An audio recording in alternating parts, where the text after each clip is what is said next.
A monster once kidnapped my best friend. Her name was Annie. She lived next door. We were playing in the fields one day when we found a very large tree.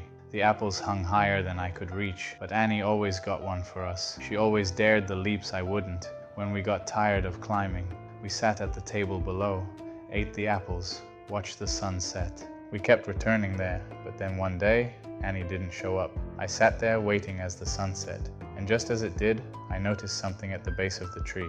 A door. It wasn't there before. I reached for the handle and pushed it open. A cave, torches along the walls, and that's the first time I saw it. The monster. It was hideous. It smiled like it always knew me. It asked if it could join me for dinner.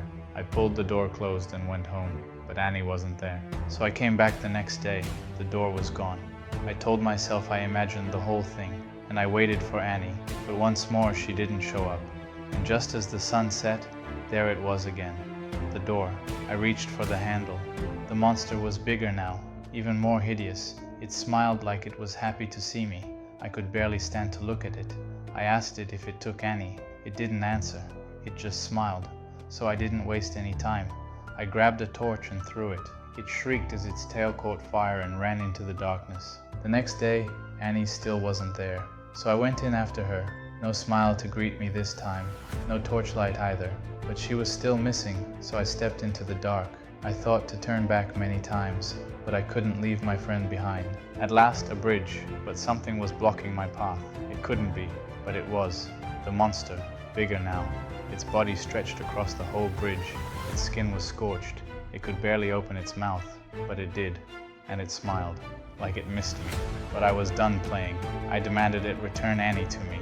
It just seemed confused, and only ever answered with a smile. The more I asked, the bigger it grew. The bridge began to crack. I noticed, but I didn't stop. Then it caved. The monster shrieked as it fell into the dark. The next day I came back with a rope. I tied it off and descended into the abyss. My hands went raw. I thought to turn back many times, but I couldn't leave my friend behind. At last, the bottom. It wasn't what I expected. There was light inside the darkness, a sun setting fast, and a tree, a very large one, and a door. I knew where it led, but I didn't step inside. Instead, I climbed. There was an apple at the top, on a branch impossible to reach, but I knew that wouldn't have stopped Annie. So I pressed on. I climbed till my hands went numb, till I could no longer see the bottom. It was within reach now, yet just beyond. I thought to go back down, but I didn't.